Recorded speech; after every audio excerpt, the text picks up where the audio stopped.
Allez, mesdames et messieurs, bienvenue pour l'autre cours. Alors déjà, est-ce que vous avez passé de bonnes fêtes? Oui. Ouais. Bonne fête. Ouais. Vous savez qu'elle est importante celle-là. Enfin, c'est comme si qu'il n'y en avait pas une plus que l'autre, mais Shavuot c'est important.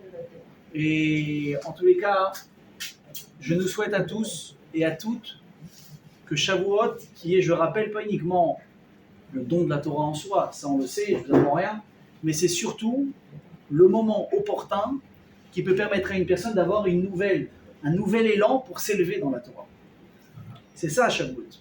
Quand on dit que quand on reçoit Matan Torah, qu'on est sorti de 49 degrés d'impureté pour atteindre 49 degrés de pureté, donc on est vraiment arrivé à un niveau qu'on ne peut même pas imaginer aujourd'hui. On était vraiment sans faute, comme des bébés qui viennent de naître, Hachem qui se dévoile à nous, qui nous parle, c'est quelque chose qu'on ne peut même pas imaginer. Et on dit qu'à chaque fête qui revient, ce n'est pas une commémoration de fête, mais c'est vraiment revivre le moment comme à l'époque. Pourquoi ? Parce que chaque fête, quand elle revient, elle apporte avec elle la même puissance de Kedusha qu'il y avait à l'époque. Quand on est sorti d'Égypte à Pessah, le dévoilement d'Hachem, ça a été pareil. À Sukkot, c'est pareil. Donc à Shavuot, imaginez, notre Neshama, et j'espère qu'on l'a ressenti un minimum, elle a ressenti cette Kedusha, et c'est ça qu'on peut demander à Hachem ce jour-là. Hachem, toute l'année, j'essaye d'avancer, mais j'ai du mal. Alors donne-moi aujourd'hui la capacité d'avoir aujourd'hui une force supplémentaire qui va m'aider de passer de la théorie à la pratique. Ça a été le cours, les amis, vous vous souvenez, la semaine dernière. De ne pas rester dans la théorie quand on veut avancer, mais obligatoirement de passer dans la pratique parce que c'est la pratique et les actes qui nous font en réalité changer. Alors, en parlant d'actes, qui dit acte dit mitzvot, dit ce qu'Hachem nous demande de faire, il y a une question que j'entends très souvent. Et ça va être le cours de ce soir pour répondre à ta question, Peter, de quoi on va parler. On va parler aujourd'hui de, si vous regardez bien la réalité, j'ai envie de vous dire qu'aujourd'hui, je n'ai pas vraiment l'impression, en tout cas moi, peut-être, mais les gens me posent la question en disant, mais la Torah qu'on applique aujourd'hui, est-ce que c'est vraiment la Torah qu'on a reçue au Arsena justement à Shavuot il y a quelques milliers d'années? Pourquoi? Je vais vous raconter une histoire toute simple. Un jour, il y a une femme qui devait accoucher. D'accord? Je ne sais pas si c'est arrivé à une dame ici. Vous savez qu'un accouchement Shabbat, c'est Cholé She'eshbo Sakana. C'est un malade qui est en danger entre la vie et la mort. Donc on peut être Mechalel Shabbat. Tout ce qu'elle a besoin, on fait. D'accord? Tout ce qu'elle a besoin, on fait. Et donc on a cette histoire où il y a une femme qui a besoin d'accoucher. Et donc on est à l'époque où il n'y avait pas de voiture. Donc qu'est-ce qu'on doit appeler pour se déplacer? Un cocher. Vite, prends, il y a une femme qui doit accoucher, vite, amène-la chez la sage-femme, etc. Donc lui il dit d'accord, il fait froid, mais j'ai besoin pour la route de prendre de la vodka avec moi. Je peux, prends, rien que pas.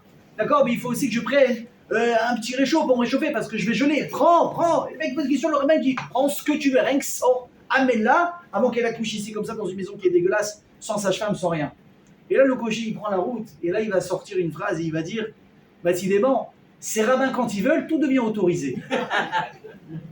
C'est une blague, évidemment, c'est une histoire, vous l'avez compris, mais il y a un vrai point ici. Aujourd'hui, quand tu regardes la Torah, on dit qu'il y a 613 mitzvot, mais en réalité, quand on lit la Torah, il y a beaucoup de choses qui ne figurent pas dans ce qu'on fait aujourd'hui. Il y a beaucoup d'interdits qu'on nous a appliqués avec le temps, qui n'apparaissent même pas dans la Torah. Qui a été les auteurs de ces nouvelles règles? Chachamim, c'est les sages. Au fur et à mesure des années, ils sont venus et ils ont appliqué des choses.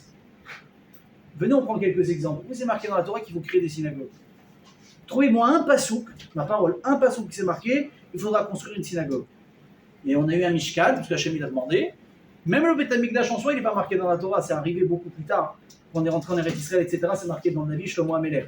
Dans la Torah, c'est pas marqué qu'il faut une maison où nous, on va rencontrer Hachem. Une maison, Hachem y réside, ça oui, c'est-à-dire, tu peux lui faire, je sais pas moi, un tout petit truc. Mais de là à se rassembler tout le temps pour prier, c'est pas marqué. Toutes les halachot de Shabbat. Il y a marqué quoi dans la Torah, dans les Chot Shabbat? Lo tevaru esh bechol mojvotechem beyom Shabbat. Qu'est-ce qu'il ne faut pas allumer? Le feu. Le feu, c'est un chiluk Shabbat de la Torah. De déplacer un objet interdit, c'est marqué dans la Torah. De prendre un téléphone, de le déplacer. Il y a un problème. J'ouvre une parenthèse, c'est pas du tout Ichot Shabbat ce soir. Est-ce que j'ai le droit de toucher un téléphone avec mon doigt? Oui. Shabbat? Oui. J'ai le droit de toucher un mouktsé. Je n'ai pas le droit de déplacer un mouktsé. Ça veut dire, si par exemple tu es fatigué vendredi soir, tu es en train de marcher, ou samedi tu as fait une longue marche, tu as envie de t'adosser à une voiture. D'accord? Est-ce que tu as le droit de t'adosser? Ouais. Si, attention, s'il y a le frein à main, tu ne vas pas la déplacer. Ouais. Si la voiture, tu es sûr qu'elle est statique, elle ne bouge pas, tu peux toucher un téléphone si tu t'ennuies. Si tu as touché comme ça, évidemment, qu'il soit éteint, pas sur touch, parce que là, tu déclenches des trucs.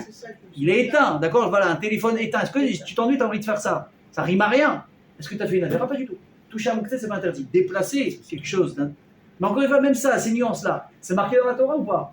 Non. Je vous dis, hein, je vous mets au défi. Retourner la Torah dans tous les sens, il n'y a pas marqué le Chot Mouktsé. Ça n'existe pas. Il y a plein de choses qui sont pas marquées dans la Torah.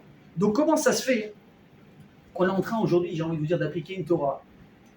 On ne connaît pas vraiment la source de tout ça. Et pourquoi la Torah? Pourquoi je vais préparer ce cours pour aujourd'hui? Parce qu'il n'y a pas un meilleur moment pour parler de ça qu'au lendemain de Shavuot. Le lendemain, on a reçu la Torah, on est chaud, on est prêt, on dit Hachem, on va appliquer tout ce que tu veux. Mais là, on a le droit de s'interroger et de dire attends, mais stop. Ce que je suis en train de faire maintenant, c'est quoi? C'est la Torah de Dieu ou une Torah des hommes? Est-ce que, excusez-moi du terme, c'est une invention? Est-ce qu'on nous a stam chargé de mitzvot, d'interdits, de mauvaises actions à ne pas faire, comme des bonnes actions à faire? Mais au nom de qui? Au nom de Dieu ou au nom des hommes? Parce que la Torah, elle est déjà assez bien chargée comme ça. Alors est-ce que peut-être ici, on ne nous a pas trop demandé? Regardez ce qui est intéressant, pour ceux qui ont fait, j'espère qu'il y a un maximum de personnes qui ont pu faire la veillée de Shavuot. Ah, bah, kol hakavod. Vous n'êtes pas tenu de le faire, mais kol hakavod quand même. Bravo. Alors sachez une chose, j'ai lu quelque chose de magnifique avant Shavuot, et pour vous dire comment le Satan il est fort, cette année, j'ai pratiquement pas réussi à me reposer avant la veillée. C'est la première année que ça m'arrive. Et j'étais vraiment très fatigué. J'ai posé la tête peut-être une demi-heure, je me suis levé pour aller à Mincha. Encore plus fatigué que quand je suis parti me reposer. J'ai dit, mais Révolution, comment je vais faire? J'arrive même pas à faire vite. Comment je vais faire pour faire la veillée? J'ai dit, c'est pas possible. Alors, il y avait un racham dans le Beth Midrash où j'étais, je lui ai dit, qu'est-ce que tu en penses? Après le repas, je pose la tête, après je viens à la veillée. Il me dit, oui, si tu te lèves, tu fais birkot à shachar et tout pour pouvoir étudier, pas de problème. Mais j'ai senti dans sa voix, je lui ai dit, attends, il y a un truc qui me revient. Shavuot, il ne faut pas du tout dormir. Il me dit, ah oui, le Harizal, il écrit là-dessus. Donc j'ai essayé de farfouiller un petit peu, et qu'est-ce qu'il écrit au Harizal? Écoutez bien, quelque chose de fou. Il dit que une personne qui ne dort pas depuis la Shkia, le coucher du soleil, donc à la veille de Shavuot, et jusqu'au lendemain matin, à Moussaf, pendant le Keter, donc la Kedusha, Hachem, il lui pardonne toutes ses fautes. Hachem, il lui pardonne toutes ses fautes. Donc moi j'ai ça maintenant en tête, je suis crevé, en plus je ne suis pas encore passé à table, donc je risque d'être alourdi. Je dis mais je ne vais pas louper l'occasion, avec toutes les avérotes que j'ai fait cette année, de me faire pardonner. Je rigole ou quoi? Parce que comme vous savez, la semaine dernière, c'était mon anniversaire. Je dis donc j'ai l'occasion de recommencer une nouvelle année, une nouvelle vie. Comment? Avec un compte de avérotes à zéro. J'ai dit bon regarde, moi je vais faire ma histoire, Hachem, tu fais le reste. Quand je vous dis que je suis arrivé à la veille, j'ai eu des forces surnaturelles, sans fatigue. La fatigue, elle a disparu. Je ne sais pas comment c'est venu. Par contre, à la tefila, c'était autre chose. Si je m'asseyais, je m'endormais. Si je posais mon corps sur une chaise, il fallait que je reste comme ça. Mais qu'est-ce qui va s'inventer? Même les jambes, elles ont commencé à fatiguer. Je dis, Rabbi, tu veux quoi? Tu vas pas me lâcher jusqu'au bout. À la fin, au Hachem, Zahavar Béchalom. Qu'est-ce qu'on a fait toute la veillée? Pourquoi je vous ai fait toute cette intro? Pas pour vous raconter mes exploits. Pour vous dire qu'on a fait quoi? Ce qu'on lui lit, le tikkun de Shavuot. C'est quoi le mot tikkun en hébreu? Oh là là, vous êtes devenus des cracks, hein? Incroyable. Réparation. Réparation de quoi? Alors bon, il y a la fameuse histoire que tout le monde connaît, que la Gemara nous raconte. Et Chazal, ils disent que c'est de là qu'on apprend ce que je vais vous dire maintenant. Que quand Akadosh Baruch Hu, il a dit à Moshe Rabbeinu, je vais vous donner la Torah, le jour de matin de Torah, qu'est-ce qui se passait? On était tous en train de pioncer. Tous. On rêvait, on bavait, on dormait, on laissait tourner 3 fois, 3 couettes, le masgan à fond, on était en train de kiffer. Sauf que Hachem, lui, il est venu. Et personne. Donc il a dû nous réveiller avec le tonnerre, avec du bruit. Moshe Rabbeinu, il est venu, il a dit, mais levez-vous, vous êtes fous, c'est matin de Torah. En réparation de cet affront, quelque part, qu'on a fait à Hachem, qu'on n'était pas là à l'attendre. D'accord? Si demain tu reçois une personne importante, qu'est-ce qui se passe? Tiens, par exemple, je dis un truc, un Mavdi, l'élève Alfé Avdalot, évidemment. Tu sais que le 14 juillet, tu vas avoir le cortège présidentiel qui va passer. Qu'est-ce qui se passe? On a mis déjà des barrières, on a libéré la voie, les gens ils sont déjà là pour voir, etc. Pourquoi? Parce que tu attends l'occasion, tu attends de voir la personne importante.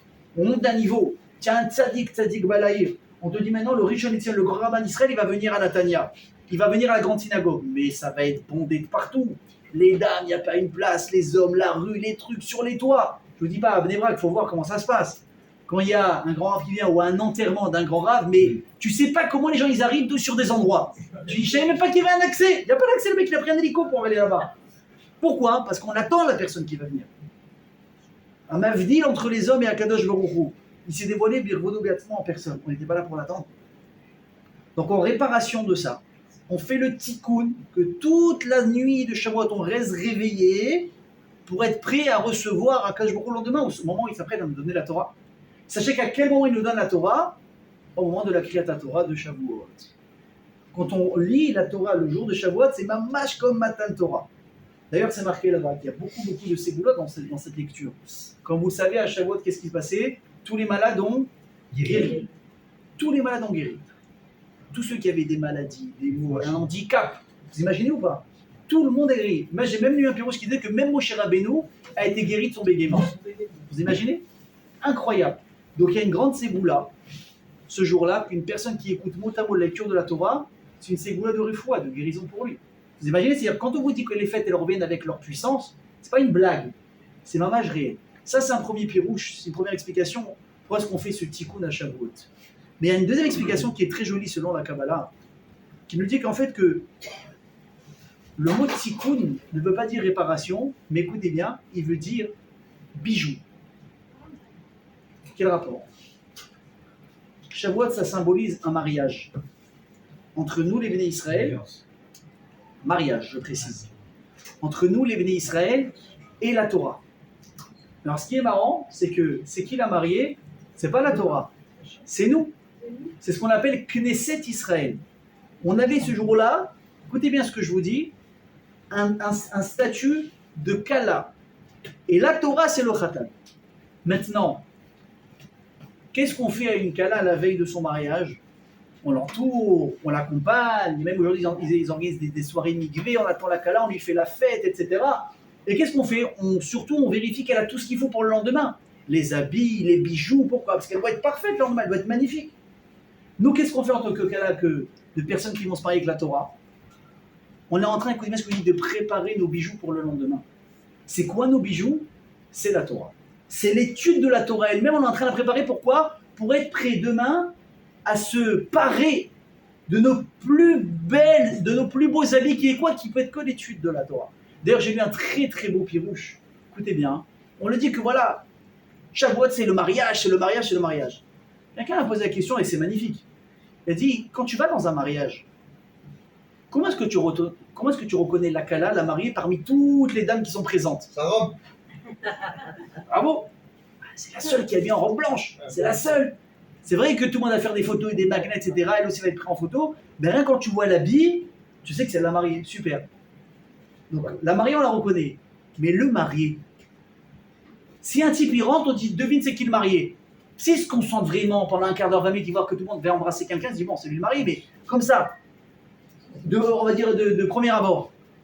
Ouais, il a un costard comme tout le monde, il a un EPAB aujourd'hui, beaucoup de lab, il est arrivé nickel aujourd'hui, tout le monde va à un mariage en allant chez le coiffeur. Comment tu reconnais le marié? Réponse, au moment même tu ne peux pas le reconnaître. Mais à la fin du mariage, c'est le seul qui repart avec la Kala à la maison. Il n'y a que comme ça que tu peux le reconnaître. Pourquoi je vous dis ça? Écoutez bien, Matan Torah. Oui, Matan Torah c'est quoi? On est tous là, au mariage, on est tous là, on veut tous marier, on veut tous marier. Mais le vrai Khatan c'est qui? C'est celui qui prend la Torah et qui la fait rentrer dans sa maison. Il dit, moi je veux vraiment vivre avec elle. Moi je fais en sorte que ma vie, elle soit vraiment en adéquation avec ce que maintenant j'ai reçu. Vous comprenez? C'est facile à Shavuot de dire, ouais, bien sûr qu'on veut la Torah et tout suivre. Mais est-ce que tu l'appliques? Est-ce que la fois que tu l'amènes à la maison et que tu vas l'appliquer, tu vas vivre avec au quotidien, ou tu l'as déjà laissé à la synagogue? C'est une calamité en fait. Une calamité. Oui, j'ai compris le jeu de mots. Je pense que la réponse, vous l'avez comprise. Ok? Donc du coup, on revient dans ce qu'on a dit. Le Khatan, la Kala. Nous, on était la Kala. Et on s'est mis à ce moment-là, on se prépare avec nos plus belles parures, qui va être quoi? La Torah qu'on va étudier le soir même, l'Irvol le lendemain de Shavuot. Maintenant, qu'est-ce qu'on lit, mes amis, dans la Torah? Alors nous, les Sfaradim, on a l'habitude de lire ce qu'on appelle le Tanakh. Torah, Nevi'im et Ketuvim. Ça veut dire on va lire un petit peu chaque chose, en accéléré. Prenez l'exemple un petit peu d'une personne qui va dans un grand canyon. Il paraîtrait que je crois qu'il y a un des plus grands canyons au monde, je crois qu'il est à Dubaï. On m'a dit que c'est un canyon, comment on appelle ça, une grande surface. Je crois qu'il faut, un jour ou 2 jours pour pouvoir le faire entièrement, tellement qu'il est immense. C'est-à-dire que c'est une folie. C'est une folie. C'est vraiment une folie. Je crois même que même si tu as envie d'acheter, à la fin, tu arrives, tu es fatigué. Comment tu fais si tu veux avoir un aperçu un petit peu de tout? Juste tu passes comme ça et tu regardes les vitrines. Tu te fais un aperçu, ok, ça c'est mignon, ça. Nous, qu'est-ce qu'on fait le soir de Shavuot? On fait pareil. On n'a pas le temps. On ne peut pas tout lire la Torah. T'imagines, Bereshit, Shemot, Vaikra, Bamidbar, Devarim, lire toutes les parachutes, c'est impossible. Qu'est-ce qu'on fait? Première partie, dernière partie de chaque paracha. Pareil pour le Tanakh, pareil pour les Ketuvim, etc. Et ensuite, on va lire le Zohar, la Kabbalah. De ce que j'ai compris, il paraîtrait que Rabbeinu Azaken, chez les Chabad, ils ont un autre minhag. C'est qu'ils vont rajouter aussi la Torah chez BLP, la Torah orale, donc c'est-à-dire Mishnah, Gemara. Nous, on n'a pas cette habitude, parce qu'on ne lit pas ça la nuit, d'accord? Mais eux, en tout cas, ils le font. Pourquoi est-ce qu'on va lire ça, écoutez bien, pendant cette période? Parce que ça fait partie du Tikkun. Maintenant, écoutez bien ce que je vais vous poser comme question. S'il y a un moment où il faut poser la question, à quel moment Chachamim, ils ont le droit de venir donner une explication à la Torah qui n'y figure pas? C'était maintenant. Pourquoi? Qu'est-ce qu'on a fait pendant 50 jours? On a compté le Homer. D'ailleurs, ça m'a fait bizarre ces derniers temps où j'arrive le soir, je me dis, j'ai pas oublié quelque chose? Non, il n'y a plus de Homer. À la rigueur, Kriyat Shema, il faut faire bien sûr le soir, la tombée de la nuit, mais c'est tout. C'est marqué dans la Torah qu'il faut compter le Homer, n'est-ce pas? Jusque-là, tout va bien. Mais il y a marqué quoi dans la Torah? Écoutez bien. Mimachorat Shabbat, Tisperu Chamishim. Je traduis littéralement. Le lendemain de Shabbat, tu compteras 50 jours. Shabbat, c'est quand? C'est samedi. On est samedi, on est d'accord sur les calendriers ou pas? Super. Le lendemain, c'est quand? Dimanche. Comment on dit dimanche en hébreu? Yom Rishon. Bravo. Donc, si selon la Torah, je devrais tout le temps commencer à compter le Homer, le dimanche, qui suit le Shabbat en question. Donc, ça veut dire, écoutez bien, on pousse le raisonnement jusqu'au bout. J'ai fait le calcul déjà, j'ai vérifié sur le calendrier, sinon je ne me serais pas avancé. Si je fais constamment, je commence le premier jour de Shavuot un dimanche, 50 jours après, c'est quoi? Un dimanche. Donc, c'est-à-dire que tout le temps, Shavuot devrait tomber un dimanche, quoi qu'il arrive. Et la Torah, d'ailleurs, elle le dit, que vous allez finir de compter le Homer, An Machorat Shabbat. Vous finirez de compter le Homer également le lendemain de Shabbat, parce que c'est logique. En commençant un dimanche, 50 jours, tu termines également un dimanche. Donc, normalement, on devrait avoir une date fixée d'avance de Shavuot. Or, quel jour cette année on a fêté Shavuot, par exemple? Ça a été un jeudi soir. Comment ça se fait qu'on a été décalé? Parce que également le début du Homer, on l'a commencé un mercredi soir. Donc, on a tout décalé. Ça veut dire quoi? C'est-à-dire que Chachamim, ils sont venus, ils ont dit, quand tu vas commencer à compter le Homer, c'est pas le lendemain du Shabbat qui suit Pessah. C'est le lendemain directement de Pessah lui-même. Pourquoi? Parce que Chachamim m'ont dit, ils ont instauré que Pessah s'appelle Shabbat. Alors là, tu dis, je comprends plus rien. Si quelqu'un dit, est-ce que tu es Shomer Shabbat? Moi, je suis Shomer Shabbat. Est-ce que tu fais les fêtes? Pas toujours. J'ai pas l'habitude. D'accord. Donc, si on va dire à quelqu'un maintenant, sache que si tu fais pas Pessah, ça s'appelle que tu n'es pas Shomer Shabbat. C'est vrai de dire un truc comme ça? Non. Bien sûr que non. Shabbat, c'est une chose. Les fêtes, c'est une autre chose. Attention, hein. Les fêtes ne sont pas moins importantes que Shabbat. Mais ça reste que c'est les fêtes et que c'est pas Shabbat. Shabbat, c'est plus important que Kippour, bien sûr. Oui, vous savez ça. C'est une récurrence. Chaque semaine, il y a toujours un Shabbat. Oui. Donc c'est plus important que tout le reste. Non, c'est pas forcément une question de répétition. C'est une question de qu'est-ce qu'Hachem il a donné d'importance à chaque moment. La création, c'est Shabbat. Avant Shabbat. Oui. La création s'est terminée juste avant Shabbat. Oui, c'est la raison du Shabbat. Et Shabbat, c'est aussi le témoignage aussi de. Ça oui. C'est C'est le témoignage. Ça oui. Mais regardez la différence, c'est quoi? C'est que le Shabbat, traditionnellement, celui qui ne le surveille pas, celui qui ne l'observe pas, il est chayav skila. Et normalement, à l'époque du Bédine, on le tuait par lapidation. Or, Yom Kippour, c'est une mort qui est un peu moins grave que ça. Donc ça prouve que quoi? Que la véra la plus grande, c'est Shabbat. Mais c'est pas parce qu'on fasse sa répétition, c'est parce que c'est Hachem qui a créé comme ça les règles du jeu. Ok? Donc je reviens à ce que je disais. Donc comment Chazal, ils sont venus et ils ont changé, mamash, ils ont changé les règles de base et ils ont pu transformer la Torah. Donc encore une fois, maintenant on a fêté Shavuot, on a fêté ce que Hachem il a voulu, ou Chaz Veshalom, est-ce qu'on a fêté ici une fête qui a été décalée, peut-être transformée par les hommes. En venant se remettre dans le bain, comment tout ça, ça a commencé? C'est l'interprétation de Chachamim, ce qu'on appelle Torah chez Béalpé et Torah chez Birtav. Ça veut dire la Torah écrite et la Torah. Alors, on se remet dans le bain. On est le jour du 7 Adar. Le jour où qui est décédé ce jour-là? Moshe Rabbeinu. Bravo. Et il est également né ce jour-là. Très bien. Qu'est-ce qu'il a fait le dernier jour de sa vie? Il a écrit 13 Sifrei Torah. C'est la Torah, c'est ce que c'est? Il y en a quelques-uns derrière. Donc, il a pris un Sefer Torah, comme on a depuis Bereshit jusqu'à la fin de Vezot HaBeracha. Maintenant, ce qui est marrant, c'est que demande à un sofer, à un scribe, combien de temps il faut pour écrire un Sefer Torah, va dire si je fais ça du matin au soir sans m'arrêter, sans manger, peut-être 3-4 mois. Moshe Rabbeinu, en un jour, il en a écrit 13. Pourquoi? Moshe Rabbeinu, il a dit au soleil, tu te coucheras pas tant que j'aurai pas terminé. Bon, c'est-à-dire, ça c'est, on n'est pas au niveau, mais au moins on peut kiffer le niveau de quelqu'un. Qu'est-ce qu'il a fait avec ces 13 Sifrei Torah? Il a donné un à chaque tribu. Et le 13e, il a fait quoi? Il l'a mis dans le Haron Kodesh. Dans le Saint des Saints, là-bas, il y a une boîte, il l'a mis là-bas. Pourquoi? Pour qu'il y ait toujours un exemplaire de la version originale. De s'assurer que personne n'allait toucher à une seule lettre du Sefer Torah. Ça veut dire que jusqu'à aujourd'hui, le Sefer qu'on a dans chaque synagogue, il est identique, lettre pour lettre, à ce qu'il a écrit Moshe Rabbeinu il y a des milliers d'années. Et ça, c'est incroyable. Vous allez dans n'importe quelle synagogue dans le monde, n'importe quelle tendance. L'écriture, des fois, elle varie un petit peu, les formes des lettres, je parle. Mais il y aura jamais une lettre en plus et une lettre en moins. Je vous vois une question. Une lettre en moins, une lettre en plus. C'est quoi le digne du Sefer Torah? Pas soul. Pourquoi? Parce que c'est pas sa lettre. C'est pas la Torah qu'Hachem nous a donnée. Et dès qu'il y a une erreur, qu'est-ce qu'on doit faire tout de suite? On doit la corriger. On doit tout de suite. Pourquoi? Parce que c'est pas ça ce qu'Hachem a donné. Il a fait Méod. Ça, comment ça s'appelle, mes amis, le Sefer Torah? Ça s'appelle la Torah chez Birtav, c'est la Torah écrite.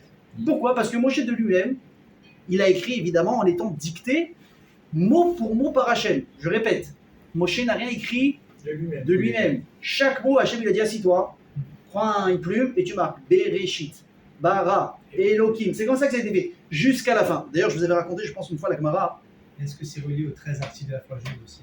C'est possible. C'est possible. On va en parler d'ailleurs de cette attribut.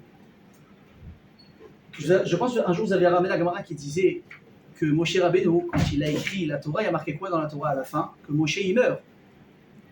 Comment Moshe Rabbeinu il a marqué qu'il va mourir? Où est-ce qu'il est entré alors qu'on dit que c'est lui qui a écrit le Sefer Torah? Alors quoi? Il a mis sur pilote automatique, il a écrit tout seul, lui il est mort. Alors, il y a deux versions. Soit qu'il a écrit les trois quarts et que la fin c'est Yehoshua, son élève, qui a écrit la suite parce que Moshe n'était plus là. Ou bien non, Moshe, il a écrit sa propre mort en étant vivant. Et il a pleuré ce jour-là. Il a dit ça y est, Hachem, j'ai terminé ma mission ici. Je ne peux plus faire de mitzvot. Ok? Donc Moshe Mamash, c'est lui qui a tout écrit. Ça, c'est la Torah chez Birtav. C'est tout. Donc prenons un exemple. À Sukkot, on a l'obligation d'avoir les 4 espèces, n'est-ce pas? Qu'est-ce qui a marqué par rapport au Etrog? Ou le Kartem Lachem, Peri et Hada. Vous prendrez un beau fruit. Il n'y a jamais marqué le mot Etrog dans la Torah. Comment on sait que c'est un Etrog qu'il faut prendre? Qui est venu instaurer que c'est un Etrog? Chachamim. Encore une fois, ils sont venus et j'ai envie de vous dire, ils se sont mêlés. Quand Moshe il a marqué, il a dit, vous ne devrez pas allumer de feu. Juste, je ne peux pas allumer une cigarette. Mais est-ce que je peux faire tout le reste? Est-ce que je peux prendre la voiture? Alpi à Torah, ça a l'air d'être autorisé. Chachamim, ils sont venus, ils ont instauré 39 travaux interdits et tout ce qui en découle. Donc Mamash, ils ont barricadé, ils ont chargé beaucoup plus. Pourquoi? Chachamim ont dit que qu'est-ce qu'ils ont fait? Asu seyagim vegdarot. Ça veut dire, ils ont créé des limites et des barrières de protection pour être certain que jamais on allait venir à abîmer elle-même la Torah. Pareil, on a dit tout à l'heure, est-ce que c'est marqué qu'on doit faire une synagogue? Non.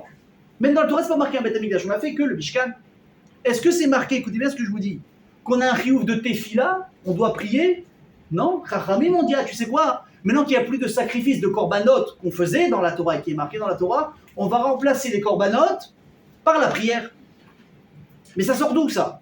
Si je m'attache au texte, quand il y avait un Mishkan, il y avait un Beth Amikdash, je faisais des korbanot, il n'y a pas de souci. Maintenant qu'il n'y en a plus, on a pu être dispensé toute la journée de prier. Et tu dois te lever le matin, ni le soir, tu dois te lever, tu dois te rhabiller si tu as oublié de faire arvit. Vous imaginez ce que c'est dans la tête d'un juif, la préparation le soir? Des fois on te dit, allez viens. Tu as fini ton journée, tu dis, allez viens boire un verre, viens on va traîner, viens manger à la maison. Tu dis, bon après tout, pourquoi pas? Il est 9h, 10h, et là tu es en train de kiffer ta soirée, tu commences à voir l'heure. Tu vois, il est 10h30, tu vois qu'il est 11h, tu dois travailler le matin. Et qu'est-ce que tu as avant le travail? Tu as la prière? Non, le matin. Pardon. Rassure-moi, Arvit, c'est le soir. Shacharit. Bravo, Nico, regarde Peter, il est OK. Donc qu'est-ce que tu sais que tu as le matin? Tu as la prière de Shacharit, donc qu'est-ce que tu dis à ton pote? Tu dis, allez, j'aimerais bien rester. Demain, je dois me lever tôt, j'ai la tefila. Mais c'est le gars, il te dit, mais attends, c'est marqué où dans la Torah qu'on doit faire la tefila? Arrête, c'est une invention des rabbins, ça, pour remplir les synagogues, parce que je sais pas quoi. Parce qu'ils veulent faire des cours, ils veulent qu'il y ait du monde, parce qu'ils ont besoin de sous, alors ils vont passer à un moment donné pour récupérer un peu d'argent. Je sais pas, il peut avoir 1000 explications, mais il va te dire, montre-moi où c'est écrit dans la Torah, je te laisse tranquille. Hachem, il a donné la Torah à Moshe. La Torah, elle était claire du début à la fin, c'est empaqueté, c'est pesé, merci, au revoir. Pendant 1500 ans, on n'a rien ajouté. Jusqu'au moment où, au deuxième temple, il y a quelqu'un qui s'appelait Rabbi Yehuda Anassi, qu'on appelle Rébi. Et lui, il a vu une chose, il a dit, la Torah, elle est en train de s'oublier. Je suis obligé d'écrire les enseignements oraux, il faut les mettre par écrit. Et donc, il a mis par écrit la première chose qui s'appelle la Mishnah. Je répète, jusqu'à cette époque, on avait l'interdiction d'écrire la Torah orale. C'est quoi la Torah orale? C'est toutes les explications qui viennent accompagner la Torah écrite. Moshe l'a enseigné à Yehoshua, Yehoshua l'a enseigné aux sages, les sages au Bnei Israël, et pendant 1500 ans, écoutez bien ce que je vous dis, la majorité des choses que vous voyez ici, là, écrites, c'était transmis uniquement de bouche à oreille, oralement. Vous imaginez les génies que c'était ou pas? Ils n'avaient pas besoin ni de chat GPT, ni de calculette. Je lui disais combien ça fait 7 divisé par 8 au carré, le mec il te sortait là, c'est pas de problème. Ça, leur cervelle, elle fonctionnait à 300%. Aujourd'hui, je pense qu'on n'utilise même pas 10% de nos capacités. 10% n'utilisent pas. Vous imaginez? Imaginez à l'époque combien est-ce qu'ils étaient. Donc Moshe, il envoie. Et on arrive à ce moment-là. Rébi, il a dit, si j'écris pas, on va oublier.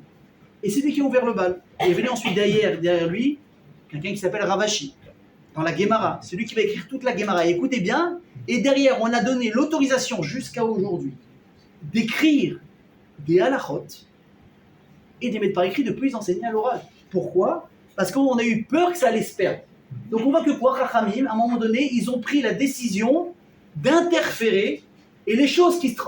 En tout cas, c'est ce qu'on dit, qui se transformaient à l'oral, qui se transmettaient à l'oral, sont passées par écrit. Et pour vous montrer un petit peu ce que c'est la force de Chachamim, écoutez bien. Cette histoire, pour ceux peut-être qui l'ont déjà entendue dans la Gemara. Il y avait un rabbin qui s'appelait Rabbi Eliezer Agadol. Rabbi Eliezer, c'est un grand ami de Chacham. Et un jour, il a eu une différence d'opinion avec un grand rabbin qui s'appelait Rabbi Yehoshua et les Chachamim. Pour le schéma, c'est quoi? C'est Rabbi Eliezer tout seul contre tout le Beth Midrash en face de lui.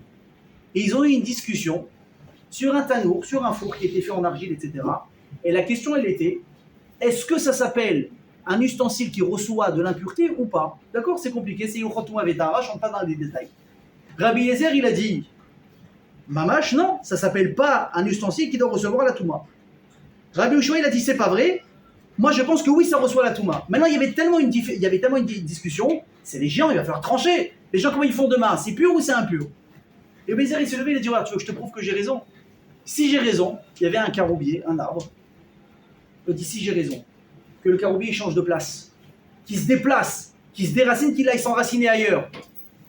Il dit, aujourd'hui, le mec veut dire, L'Arzis, calme-toi, prends un café, ça va passer. Sauf que qu'est-ce qui passait quand Rabbi Eliezer il a dit ça? Le caroubier, il s'est déraciné, il a changé de place, il s'est mis dans un autre endroit.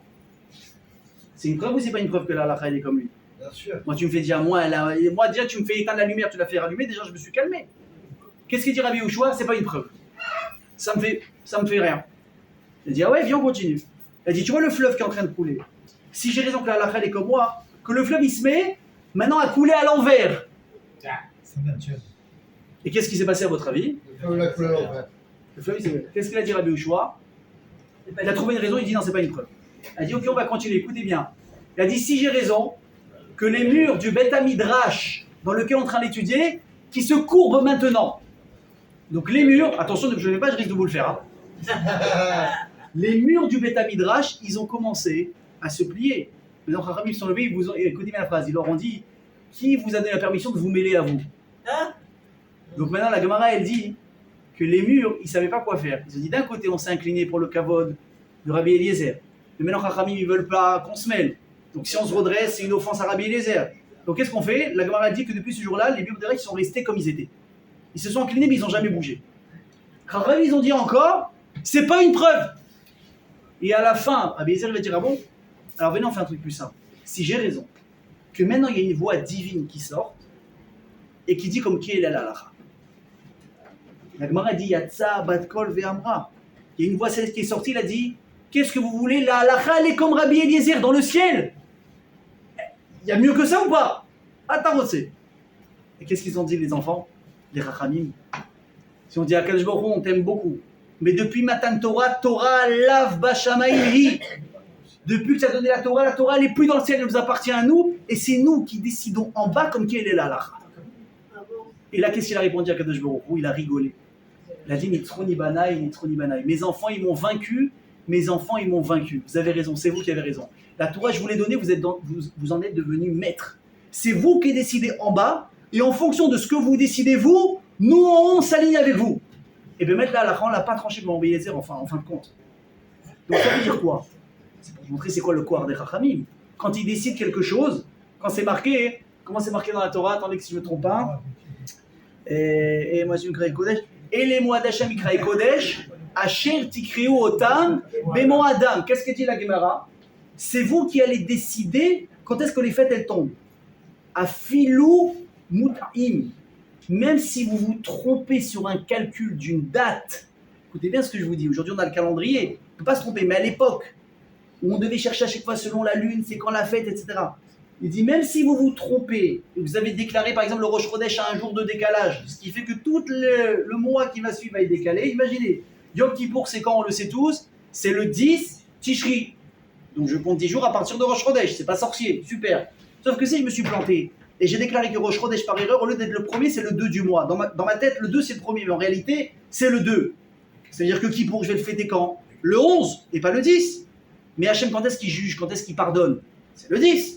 Alors je vais arriver comme un idiot, je fais mon kippour, il est déjà passé, je suis en train de jeûner à un jeûne où je ne dois pas jeûner, et pire, la veille, j'ai mangé alors que je devais jeûner. Qu'est-ce qu'il dit à Kadosh Baruch Hu? Les amis, à partir du moment où vous décidez une date en bas, nous en haut s'incline. Si vous avez décidé même par erreur que ce kippour cette année il sera telle date, nous on décale le calendrier céleste, Hachem dit moi je m'assirai sur mon trône le jour de votre kippour à vous pour vous juger, et pas selon le mien. Donc l'histoire elle est magnifique. Mais je suis en train de vous dire ça peut uniquement convaincre un convaincu. Que oui, les Chachamim, ils ont de la force. Mais tout ce que je vous dis là, c'est quoi la preuve que c'est vrai? Où c'est marqué dans la Torah écrite que Moshe Rabbeinu un jour il a dit, vous savez quoi les amis? Je meurs, 120 ans, magnifique, mais je vous confie les clés de la Torah, faites-en ce que vous voulez. Un jour quelqu'un m'a dit, Ruben, est-ce que tu penses que Moshe Rabbeinu à la résurrection des morts, il va reconnaître la Torah qu'il a donnée? Il a donné 613 mitzvot, 2 tables de la loi, un Sefer Torah. Regarde les armoires aujourd'hui. C'est quoi un chumash? Vous avez dit ce que c'est un chumash? Aujourd'hui, tu as les chumash compilés en un seul livre, tu as les 5 livres. C'est ça que Moshe il a donné. D'où ça sort tout ce qu'il a sorti? Alors oui, je vous ai convaincu, il y a la Torah orale, les explications, mais c'est quoi la preuve dans la Torah elle-même écrite qu'il y a la place pour la Torah orale et les explications qui vont avec évidemment, comme je vous l'ai dit, toutes les choses qui viennent rajouter. D'ailleurs, sachez qu'à l'époque du deuxième temple, il y a eu 2 personnes qui s'appelaient Tzadouk et Baïtous. Ils ont fait un massacre. Et Bémet, eux, ils ont refusé les interprétations de la Torah orale. Ils ont dit, nous, à partir de maintenant, on va se coller uniquement à la Torah écrite. Vous imaginez toutes les mitzvot qu'ils ont fait sauter, toutes les choses qu'ils ont pu accepter parce que c'était uniquement, selon eux, des ajouts. Alors, c'est quoi la preuve? Je vais vous donner un premier élément de réponse. Tout ce que déjà Chachamim, ils ont instauré au fur et à mesure des siècles, ils ont toujours trouvé des preuves, des psukim, des versets eux-mêmes. C'est quoi une Gemara? C'est que des interprétations et des combinaisons différentes de la Torah. Quand il y a marqué ce mot, on aurait pu marquer ce mot en plus court. Si on a mis autant de lettres, c'est que la lettre vient apprendre quelque chose. Et en fonction de chaque chose, ils viennent t'interpréter et t'expliquer des choses elles-mêmes. Pour répondre à la question de tout à l'heure, je vous ai demandé par exemple, selon la Torah Shavuot, quand est-ce qu'on doit le fêter? Un dimanche. Pourquoi? Parce que la Torah me demande de compter le Homer à partir d'un dimanche, et donc etc. J'arrive au dimanche à Shavuot. Or nous, qu'est-ce qu'on fait? On ne fait pas le lundi dimanche, on fait en fonction de Pessah. Pessah, ça peut tomber un lundi, un mercredi, un jeudi, et c'est sur ça qu'on se colle. C'est quoi? D'où ils sortent ça, Chachamim? Réponse, Chachamim, mais on a vu plein de fois dans la Torah elle-même que la Torah, elle appelle Shabbat un jour de fête. Comment on appelle Yom Kippour? Shabbat, Shabbaton. Mais pourtant, Shabbat, Kippour, c'est pas Shabbat, ça s'appelle Yom Kippour dans la Torah. Rosh Hashanah, Pessah, pourquoi on les appelle Shabbat? Chachamim, tu sais pourquoi? Quand la Torah elle utilise le mot Shabbat, c'est pas uniquement le 7e jour de la semaine. C'est pour dire que tu ne peux pas faire de travaux. Tu es obligé de te reposer. Les fêtes, on a le droit de travailler? Non. Rosh Hashanah, Kippour, on peut travailler? Vadaï que non. Donc, Rabbi, ils ont dit, on vient t'expliquer ici le sens de la Torah. C'est quoi quand elle te parle du lendemain de Shabbat, de compter le Homer? C'est pas le 7e jour de la semaine, là c'est le lendemain de fête qui est Pessah. Donc en fonction de l'œil, il va tomber Pessah. Tu dois commencer tout de suite à compter ton Homer. Et j'ai lu un beau pirouche qui disait, vous savez pourquoi dans la Torah c'est marqué Mimachorat, ta Shabbat isperu chamishim yom? Prends le lendemain de Shabbat, vous compterez 50 jours. Parce qu'il paraît, je suppose que celui qui a écrit ça, il a fait ses recherches, que le premier Homer qu'on a compté après Moshe Rabbeinu, c'était quand? C'était le lendemain d'un Shabbat, c'était un dimanche. Donc on a consigné ça tout de suite. Mais en réalité, ça ne veut pas dire qu'on doit s'arrêter sur cette date-là, mais c'est-à-dire qu'on doit s'adapter en fonction des fêtes qui sont appelées également Shabbat. Mais c'est-à-dire, ça c'est un premier élément de réponse.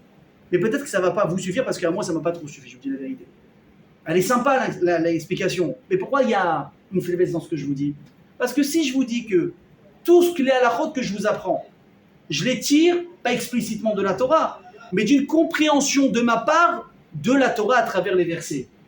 Mais comme vous savez, chaque pensée, elle peut aussi avoir son contraire. Chaque preuve peut avoir une réfutation. Donc si moi je veux dire, allez, moi je comprends le passouk de cette manière, et donc ça veut dire que ABC. Je peux dire, je suis désolé, moi je comprends exactement l'inverse. Combien de fois moi ça m'arrive au kollel, avec ma chavruta, mon binôme, on étudie le même texte, on s'arrache pendant une demi-heure savoir comment comprendre le texte. Je dis, c'est pas possible, tu fais exprès. Il me dit, mais c'est toi qui fais exprès. On est certain que l'autre a tort. Mais attention, pourquoi c'est beau? Pourquoi c'est beau de se disputer? Et attention, moi je fais de cadeau à personne et personne ne me fait de cadeau. Pourquoi? Parce que qu'est-ce qu'on cherche en réalité? C'est pas d'avoir raison, mais c'est de comprendre la vérité. Et c'est ce qu'a dit l'Agmara. L'Agmara dit, quand tu vois, attention, quand tu rentres dans un Beth Midrash, je vous invite un jour rien qu'à voir ce que c'est un Beth Midrash pendant que les gens ils étudient. Des Bachurim dans une yeshiva, des Avrechim dans un collège. Elle dit, quand tu les vois, tu vois pas deux personnes qui se connaissent. Tu vois un match 2 ennemis. Ah putain, le mec il est rouge, il crie, il a plus de voix. Moi je sors du collège, en général je suis à fun. T'es fou, comment tu peux dire t'es fou, tu me dis ce que tu fais. Tu cries le mec qui... Avalement, quand on sort du Midrash, Naasuk et Chaverim, ils redeviennent amis. Pourquoi? Parce que ce qu'ils cherchent en réalité, c'est pas à prouver que tu as tort, c'est à trouver la vérité. Et si à un moment donné, tu es assez intelligent, ou quand tu étudies, tu te rappelles du but du jeu, c'est pas d'avoir raison, mais c'est de comprendre quelle est la vérité. Tu vas être capable, même au milieu de tes hurlements et de tes taranotes, de prouver qu'il a tort. Si d'un coup tu entends un élément qui te dit, qui te rajoute, qui tombe dans l'oreille, tu dis ah, j'avais pas pensé à ça. Et là tu relis le texte à nouveau et tu te rends compte qu'il a raison, tu vas dire quoi? En plein hurlement. Mais c'est toi qui as raison. Ça fait une demi-heure que je te pourris devant tout le monde et c'est toi qui as raison. C'est une marloquette. Et tu ressors, non, attention, marloquette, c'est comment trancher une halakha au final. Oui, mais nous, quand on vient après, et la marloquette, elle a déjà été réglée, on a tranché une halakha, il faut aussi comprendre comment on est arrivé là. Si tout était facile, ça aurait été tellement bien, mais on a encore du travail. Et vous allez voir que même ça, en fin de cours, on va parler de notre travail là-dedans. Pourquoi j'arrive à tout ça? Oui, pour vous dire que donc, si je vous dis simplement que ma preuve, que la Torah chez Béalpé, Chachamim, tout ce qu'ils nous ont instauré et enseigné, c'est parce qu'ils ont compris des psukim. J'ai peut-être pas leur niveau, mais j'ai une autre manière de voir. Je peux réfuter la moitié de ce qu'ils ont dit. Donc elle est où la preuve, encore une fois, dans la Torah, que la Torah chez Béalpé, la Torah orale, toutes les interprétations des sages, ils ont leur place au même niveau que la Torah écrite. Alors je vais vous étonner, mais la preuve, elle est dans la Torah elle-même. Passouk, vous pouvez regarder, hein. Sefer Vaïkra, chapitre 26, verset 46. Écoutez bien ce qui a marqué. Ele achukim ve'amishpatim ve'hatorot asher natan Hashem benu ve'en ben Israël be'ar Sinai be'yad Moshe. Voici les lois, les règles, et pas la Torah. Et les, au pluriel, LES, les Torot que Hashem a donné à Moshe au Har Sinai. C'est quoi la Torot? Il nous dit le Midrash, Achad biktav ve'achad bepé. Hachem, il a dévoilé à Moshe ce jour-là une Torah écrite et une Torah orale. Et c'est pour ça qu'il dit Torot. Ça veut dire, attendez, hein, c'est très beau ce que je vous dis. La théorie, elle est belle. Elle est où la preuve? Vous savez, elle est où la preuve? Je vais vous dire c'est quoi. C'est que quand tu feuilletes un petit peu la Torah et que tu la lis, tu comprends de toi-même que la Torah, elle est en train d'hurler d'elle-même. Il faut un livre pour me comprendre, à part le livre que vous avez entre les mains. Je vais vous donner un exemple tout simple, tout simple. Les hommes, qu'est-ce qu'on met le matin pendant Shacharit? C'est fini. C'est marqué dans la Torah, n'est-ce pas? Il faut attacher sur le bras et mettre sur la main. Venons, on s'arrête là. Est-ce que c'est marqué quelque part? Qu'est-ce qu'il faut écrire dans les téphilines? Non, c'est pas marqué. Tu ne peux pas savoir. Quand tu prends la Torah, tu dis Hachem, il faut que j'attache quelque chose sur ma main et que je mette sur ma tête. Mais qu'est-ce que je dois écrire? Toute la Torah? Que le Sefer Bereshit? Peut-être le Zohar? Comment tu sais? Qui a instauré qu'il faut écrire les parachutes du schéma et encore quelques paragraphes de la Torah? C'est Chachamim qui sont venus, qui ont dit ça oui, ça non, et que ça et pas le reste. C'est-à-dire que la Torah, quand tu la lis et que tu essaies de la comprendre, tu comprends qu'il te manque ici un décodeur pour la comprendre, donc c'est pas possible. Il y a forcément, à part le texte lui-même, il y a une interprétation orale qui est venue forcément se coller, parce que sinon on ne peut pas savoir comment faire. Venez, on continue. Qu'est-ce qu'on fait tous les garçons à 8 jours? Enfin, du moins, qu'on nous fait à nous. Brit Mila. Super. Brit Mila.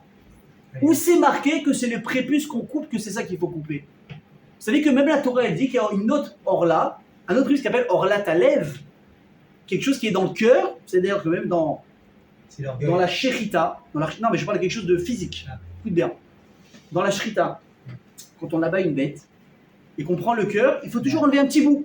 Ce qu'on appelle aussi orla talev, quelque chose qu'il faut enlever, même du cœur, quelque chose qu'il faut enlever.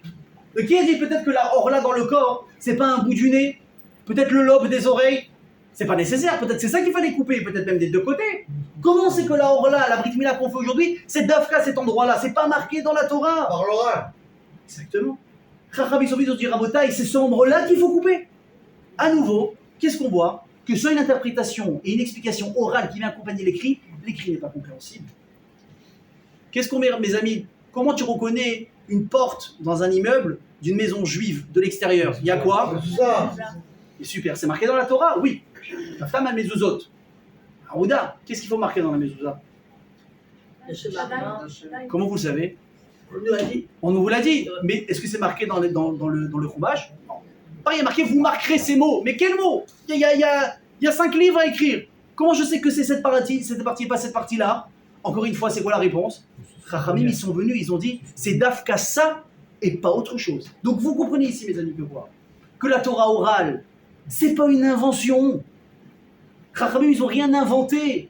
Chachamim, pendant plus de 1500 ans, depuis le don de la Torah avec Moshe, quand Moshe descend avec l'éclat de la loi et qu'il a écrit la Torah, il a dit au choix assis-toi. Et maintenant, sur chaque pasouk, apprends par cœur c'est quoi l'interprétation de chaque pasouk. Quand je te dis que quand tu vas prendre à Sukkot ton loulav et ton péri et tzada, ton fruit en question, le citron, comme les gens ils l'appellent, c'est pas un citron, il se ressemble beaucoup, mais c'est pas le même prix, hein, vous le savez. Ton petit citron que tu vas prendre, c'est quoi? C'est un étrog. C'est un fruit qui s'appelle le étrog. Mais pourtant, il y a des très beaux fruits qu'on aurait pu prendre. C'est quoi péri et hadar, un beau fruit? Prends un beau pamplemousse, prends une pomme piclédie qui coûte une fortune, peut-être que ça peut s'appeler un beau fruit. Il y a plein de fruits, prends un fruit de la passion, vous avez vu comment c'est beau quand tu le coupes, un fruit du dragon. Mais c'est magnifique. Comment Chachamim, ils ont su que c'est un étrog et pas autre chose? Parce que c'est Moshe lui-même qui l'a enseigné. Il a dit, mais non, pourquoi j'ai pas tout mis par écrit? Ce serait tellement plus simple. Les Juifs, on aime tout compliqué. Prends tout, marque tout, fais des écrits en petit, et on n'aurait pas eu de problème. Il n'y aurait pas eu de discussion, il n'y aurait pas eu de ci, il n'y aurait pas eu de ça. Alors évidemment, la réponse la plus simple, ça aurait été trop long à écrire. Tu ne peux pas écrire tous les détails à l'oral par écrit. La Moshe, c'est pas un jour qu'il aurait dû retenir le soleil, c'est pendant 100 ans. C'est pas possible. Donc déjà, premièrement, on va dire que techniquement, c'est compliqué. Deuxièmement, et ça qui est très intéressant. C'est du condensé. Ben oui, du condensé, mais tu vas voir comment on va y arriver. C'est toi d'ailleurs qui as parlé des 13 attributs. Alors c'est pas les 13 attributs. Non, c'est 13 articles de la foi juive, qui sont les piliers de la foi juive. Ok, alors moi j'ai parlé de 13 autres choses, je pensais que toi tu parlais de ça. C'est marqué tous les jours dans la prière. On dit quoi? Que Hachem, Moshe a donné au Bnei Israël 13 manières d'étudier la Torah. Bishlosh esre midot à Torah nidreshet. La Torah, elle peut s'apprendre de 13 manières différentes. D'accord? Ce serait un peu loin à expliquer maintenant. Je rentre dans le vif du sujet. 13 manières. Pourquoi? Et pourquoi on n'a pas tout marqué depuis le début? Vous savez pourquoi? Écoutez bien. Moshe Rabbeinu, il a dit la chose suivante à Yehoshua. Regarde, je te donne un chumash. Le reste, sois un bon élève parce qu'il ne faut rien oublier. Vous imaginez ce qu'il fallait retenir par cœur? C'est une folie. Je vais te donner tout le reste par cœur. Et une fois que toi tu le sauras, tu vas les enseigner aux 70 sages. et les 70 sages aux millions de juifs qui enseigneront eux-mêmes aux milliards de juifs qui vont venir derrière. Mais on a un problème, c'est quoi? C'est que la Torah, elle peut être que en condensé avec des grandes règles. Pourquoi? Parce que la vie évolue, le monde évolue, les problèmes évoluent, les questions évoluent, les réponses doivent s'adapter aux nouvelles questions. Or, Moshe, au moment où il donne la Torah, on n'a pas de téléphone, il y a plein de questions qui ne se posent pas, il y a plein de choses qui n'existent pas, comme la voiture, elle n'existait pas à l'époque. Rien n'existait de ce qu'on connaît aujourd'hui.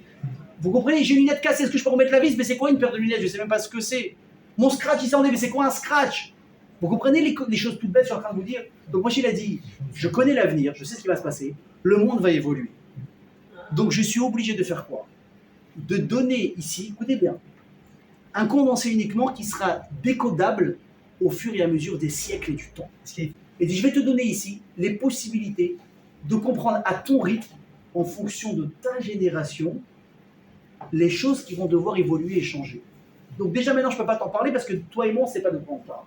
Par contre, quand les Khamim vont venir, pas uniquement 100 ans après Moshe, des milliers d'années dans notre époque, où tu as des questions de fous furieux qui viennent, des questions qui arrivent en temps de guerre, des questions qui arrivent en temps de souffrance, des questions qui arrivent en cas de maladie, qu'est-ce qui est moutard, qu'est-ce sur les hôpitaux, les portes, elles s'ouvrent, moutard, sur les ambulances, ça n'existait pas. Je peux ou je peux pas? Qu'est-ce qui est moutard? Elle est où la limite du moutard et du assour? Est-ce que ça avant c'était autorisé? Est-ce que c'est devenu moutard? Il n'y a qu'un rave qui peut venir avec sa chorma et en étudiant la Torah au fur et à mesure la détailler, la décomposer, arriver à une nouvelle conclusion de dire ça aujourd'hui c'est autorisé ou bien non ça aujourd'hui c'est toujours interdit. La preuve elle est là.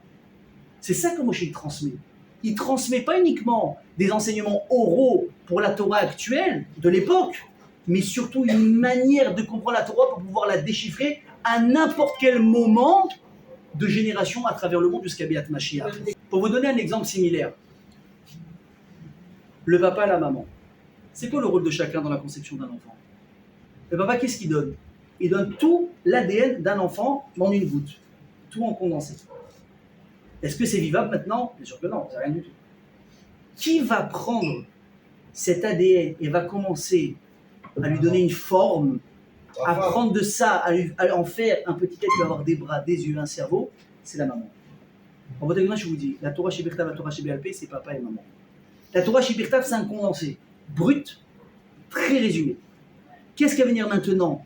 Démonter tout ça, développer tout ça, donner une forme à chaque chose au moment voulu, c'est obligatoire de venir s'accompagner de cette Torah orale. Donc je répète, quand on a dit, mais attendez, je ne comprends pas. Ce qu'on est en train de vivre aujourd'hui, tout ce qu'on a, c'est une Torah de rabbin, c'est une Torah de Dieu. C'est une Torah que de Dieu, qu'il a transmis à Moshe. Et même la Torah chez Béalpé, la Torah orale qu'il a enseignée à Moshe, c'est Hachem lui-même. Au même titre où il a dicté Bereshit Bara Elokim, ça t'écrit, il a dit, reste pour l'instant, tu ne l'écris pas. Dans 1500 ans, tu dois connaître la réponse. Tu dois connaître la réponse. Quand il a vu son. Moi, on m'a dit, il a vu son téphilin et son cou. On m'a dit la même chose à moi aussi. On m'a dit la même chose. Je continue. Hachem qui a dit à Moshe, la Torah écrite, tu écris. La Torah, pour l'instant, tu n'écris pas. Mais d'où elle vient? De la même source. Et Moshe l'a enseignée au fur et à mesure. Donc en fait, la Torah orale, elle n'a jamais été inventée. Elle a simplement été enseignée en parallèle pour pouvoir toujours comprendre au fur et à mesure qu'est-ce qu'elle veut dire elle-même, la Torah écrite. Alors, c'est une retranscription. Alors. Oui. Mais là, pour terminer, je vous pose des questions. Et pourquoi est-ce qu'il a fallu en arriver là? Pourquoi est-ce qu'il a fallu comme ça donner aux gens la possibilité de la comprendre de 13 manières? Pourquoi on n'a pas tout enseigné d'un coup? Pourquoi on n'a pas dit, voilà, les codes sont là, allez-y, foncez, on vous a tout déjà préparé? Vous savez pourquoi? Parce que, écoutez, parce que si je ne donne pas l'occasion à une personne de s'investir personnellement dans ce que je veux qu'il fasse, ça devient très ennuyant très vite. Écoutez bien ce que je vous dis. Quand je vais au collège et que je vais étudier une halakha, si elle était déjà toute expliquée en détail, c'est un livre de lecture, c'est un poème, c'est une fable, c'est mignon à lire, mais à quel moment ça me concerne? Ça rend d'une oreille, ça sort de l'autre. Mais quand je dois m'investir, me casser la tête, négocier, me battre avec mon ami en face, c'est comment, c'est ci, c'est ci, c'est ça. Et à la fin, on arrive à à la vraie interprétation des choses, qu'est-ce qu'on a fait? Elle est devenue mienne. C'est plus un livre qui est rangé dans une armoire et qui prend la poussière, pas du tout. Vous savez, je vais vous dire, les plus belles guémarottes que j'ai vues dans ma vie, les plus beaux livres de halakha que j'ai vus dans ma vie, vous savez, c'est lesquels? C'est quand tu les ouvres et il y a des ratures de partout. Le type, il a pris au stabilo boss, en rose, en vert, en jaune, il a mis des écrits. Je me rappelle quand j'étais jeune, je n'oublierai jamais. Le jour de mes 13 ans, j'ai mon oncle qui vient d'Israël pour un bar mitzvah. Il est religieux. Qu'est-ce qu'il m'offre? Des livres. Ok. Qu'est-ce qu'il m'offre? Un chasse. C'est quoi un chasse? C'est tout le Talmud, n'est-ce pas? Très bien. Les livres magnifiques, c'est la dernière édition de l'époque. Aujourd'hui, tu vois ça, tu dis c'est un dinosaure le livre. Tout ce qu'on a sorti depuis. Mais à l'époque, il était tout neuf. Les cartons, le livre magnifique, doré. Je dis, ouais, je suis comme un fou. Et qu'est-ce qu'il me dit? Il me dit, Ruben, ces livres, je veux que tu les uses. Je regardais, je dis, mais il est fou, lui. User un livre comme ça, mais je dois faire attention quand je tourne une page, il ne faut pas qu'il y ait une rature. Mais après, j'ai compris. Mais le livre, si tu ne l'uses pas, à quel moment tu t'es investi avec? Comment t'as marqué? Là, ça j'ai compris, ça j'ai pas compris. Pour me rappeler, lui dit ça, en rouge, en vert. Prenez mes livres aujourd'hui, rien que mes cours. Il n'y a pas une feuille qui n'a pas de rature. Il n'y a pas une feuille qui n'a pas des annotations sur le côté. Pourquoi? Il n'y a que comme ça qu'elle devient en rapport avec moi. Mais écoutez bien le chidouche, c'est quoi? Écoutez bien le chidouche. On dit toujours dans la prière, Hachem ten chelkenu betoratecha. Donne-nous notre part dans la Torah. Écoutez bien, ça veut dire, c'est quoi notre part? C'est pas uniquement la part d'étudier, non, c'est pas ça. C'est notre héritage à nous qu'on doit dévoiler dans la Torah. Hachem, il a donné la Torah il y a des milliers d'années. Et il te dit, avec tout ça, mon pote, il y a des choses qui n'ont pas encore été dévoilées au monde. Il y a des secrets, des chidushim, des nouveautés, des halachot, que même Rabbi Shimon Bar Yochai, il n'a pas eu accès. Pourquoi? Parce qu'on t'attend toi en 2026 pour écrire un livre de halakha. Tu as ton rôle à toi à jouer dans le décodage de la Torah. Vous vous rendez compte de ce que je vous dis? Mais ça, Rabotai, c'est quoi? Tout ce qu'on est en train de dévoiler aujourd'hui, c'est pas marqué dans le fromage. C'est ce qui s'appelle toute la Torah orale. Hachem nous a donné à nous la possibilité de dévoiler tout ça. Alors, comme on l'a dit, c'est pas uniquement pour s'adapter à notre temps, mais c'est pour que nous, surtout, on se sente, mes amis, concernés par ce qu'on est en train de faire. Vous imaginez, je peux vous dire que quand tu sors, moi je peux vous dire les plus beaux sujets que je me rappelle de halakha ou de Gemara, c'est ceux qui m'ont demandé le plus d'investissement. Vous imaginez ce que c'est de se lever le matin? Il y a des gens qui ont le stress parce qu'ils ont un rendez-vous d'affaires, parce qu'ils vont avoir un découvert à la banque. Tout ça, j'ai eu, vous en faites pas. Mais vous savez ce que c'est le stress de se dire, oh là là, comment je vais faire aujourd'hui? Je dois encore revoir la page d'halakha que j'ai pas compris, ça fait 2 jours. C'est un kiff. Tu as mal à la tête. Ça te stresse. Ça te stresse, pas moins qu'un redressement fiscal. Et je suis très sérieux, tu arrives, tu sais pas par où commencer. Et tu commences, tu dis, ah, va être dur. Mais à la fin, au bout de 2 jours, 3 jours, tu as fini par comprendre. Tu sais la valeur qu'elle a, cette page. Maintenant, un type, il dit, j'ai rien compris, tu peux l'expliquer à l'envers et à l'endroit. Pourquoi? Parce que toi, mes amis, tu as fait ton job. Tu t'es investi et tu as dévoilé ce que tu avais besoin de dévoiler. Tu as compris ce que tu devais comprendre. Mais je vous pose la question, est-ce que c'est possible d'avoir autant d'attachement à une Torah si on ne s'investit pas dedans? Comment c'est possible qu'une personne, elle va dire le matin, j'ai envie, écoutez bien, j'ai envie de retourner à un cours de Torah, de Gemara. Mais reste assis, prends ton téléphone, ou Facebook, sur un réseau social, c'est tellement plus intéressant. Mais ça, je scrolle, ça m'abrutit. Maman, qu'est-ce que ça nous abrutit? Mais quand tu vas étudier, tu fais un petit peu marcher tes ménages, qui sont un petit peu fatigués à force de scroller. Tu enlèves la rouille de ce qui se passe. Tu deviens acteur, pas uniquement spectateur. T'as les chamelles revis. Toi, tu revis. Tu dis, purée, qu'est-ce que ça fait du bien. Après, évidemment, tu vas retourner sur Facebook. Tu vas y aller. C'est ça la force, c'est ça la guerre. C'est rara, la Torah, il faut se battre. Mais d'où est-ce que tu as été attiré? Parce que tu as senti ici que tu t'es investi dans quelque chose. Et c'est ce qu'Hachem a voulu qu'on fasse jusqu'à aujourd'hui. Je vous donne une Torah écrite, la base, elle est faite.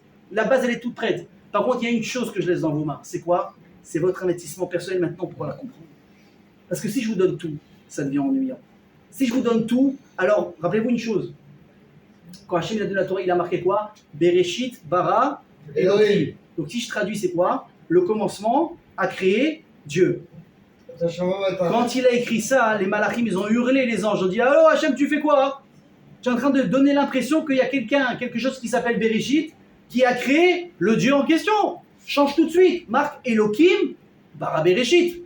Qu'au début, Hachem, il a créé, je t'en prie. Qu'est-ce qu'il dit Hachem? Il dit même pas peur. Pourquoi? Celui qui voudra se tromper, il se trompe. Il dit parce que si je mets tout clair dès le départ, comment une personne qui veut rien faire, il va se défendre après? Non mais Hachem, moi j'ai pas compris, il n'y a rien à pas comprendre, tout est très clair. Je laisse une porte pour celui qui fait mal. Pour celui qui décide de ne pas voir, au moins qu'il ait une porte de sortie. Hachem, c'était pas si clair que ça. La Torah nous l'a donnée. Elle est très claire déjà comme elle est. Elle a dit, tu sais quoi, mais j'ai quand même un petit peu codifié. À vous maintenant de la décoder. À vous de la comprendre. Il y a toutes les interprétations qui viennent. Les livres, c'est pas ce qui manque. Les rabbinim, il y en aura toujours dans vos générations. Mais à vous de vous lever, d'aller poser des questions, de vous intéresser, de vouloir avancer, de vouloir comprendre. Et celui qui veut comprendre, il comprend. Ben, Ezrat Hashem, qu'on soit quand même mes amis, d'appliquer toute notre vie, la Torah écrite et orale, et de comprendre que tout met Hashem, et les Kayel Kala Kebachamura, Amen Ken Yiratzon. Oui.